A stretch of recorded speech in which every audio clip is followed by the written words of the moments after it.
Buenos días, buenas tardes, buenas noches. Mi nombre es David Villasís y vamos a hablar sobre la evolución de la nomenclatura. Vamos a transportarnos a tiempos inmemorables desde los sumerios hasta la actualidad con el actual sistema armonizado y su séptima enmienda. Vamos a hablar toda esta historia, todo este contexto. Vamos a enfocarnos específicamente en la nomenclatura arancelaria, que es usada para fines comerciales y no estadísticos. Así que empecemos.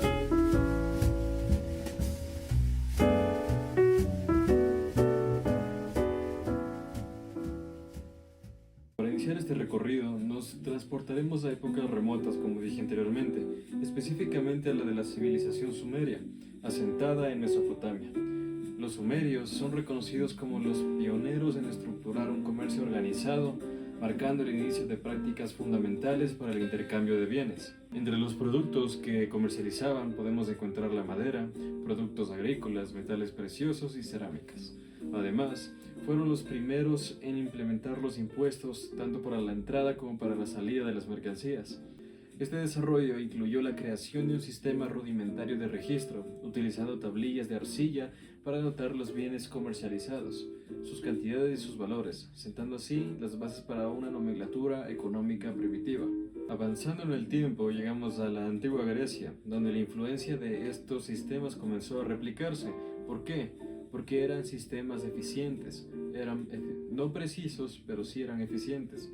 Durante el mandato de Alejandro Magno se buscó organizar las transacciones comerciales de una manera mucho más sistemática, adoptando un impuesto del 2% sobre el valor de las mercancías que entraban y salían del territorio griego.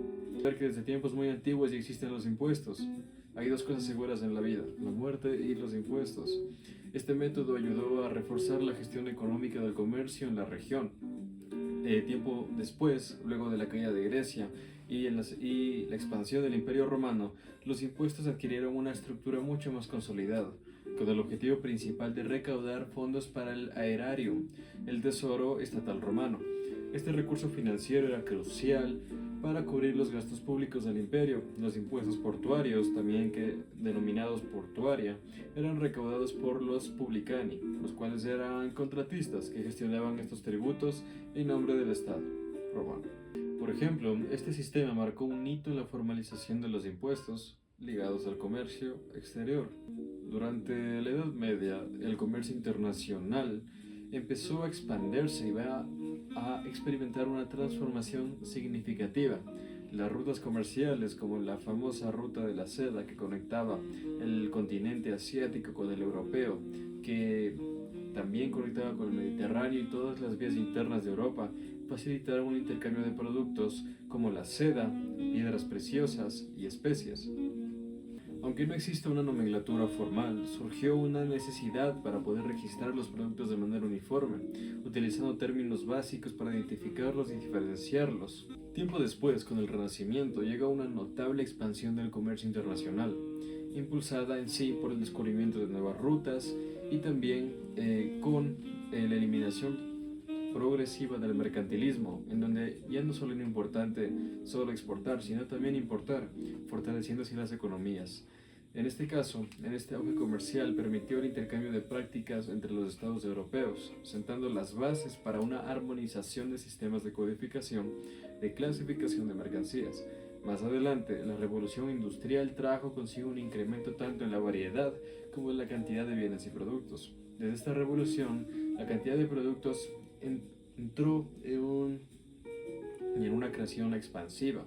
Esto generó una necesidad urgente de estandarizar su clasificación en sí para facilitar los intercambios comerciales y operaciones aduaneras. Fue en este contexto que países como Inglaterra o Francia comenzaron a desarrollar listas arancelarias mucho más uniformes, en donde aparecieron tres clasificaciones en sí, o tres categorías, como las materias primarias, productos semi-elaborados y bienes terminados.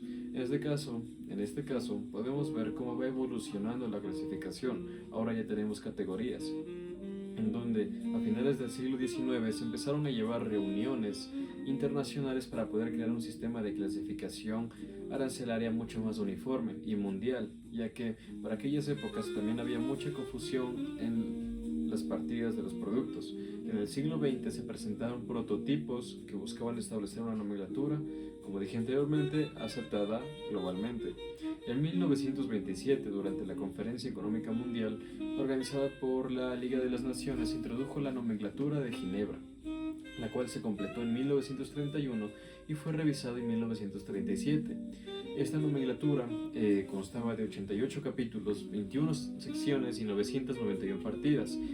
Sin embargo, como podemos ver, en 1937 estaba apenas a 2 años de empezar la Segunda Guerra Mundial, lo cual hizo que quede interrumpida debido a estos años de gran guerra, lo cual va a influir, pero sin embargo esta nomenclatura va a influir en posteriores desarrollos de futuras nomenclaturas, como por ejemplo, 5 años después de la terminación de la Segunda Guerra Mundial, en 1950, el Consejo de Cooperación Aduanera, lo cual es actualmente la OMA, elaboró una nomenclatura arancelaria llamada la nomenclatura arancelaria de Bruselas, la cual es considerada como el primer sistema. Esta se estructura en secciones, capítulos, partidas y subpartidas, acompañado de reglas generales de interpretación.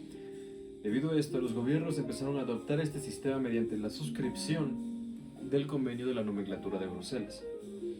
10 años después, se aprueba la clasificación uniforme para el comercio internacional, o la UCI, diseñada principalmente para estadísticas comerciales, agrupando productos según su función económica. Aunque su estructura era mucho más sencilla, con 67 capítulos y 10 secciones, fue una base significativa.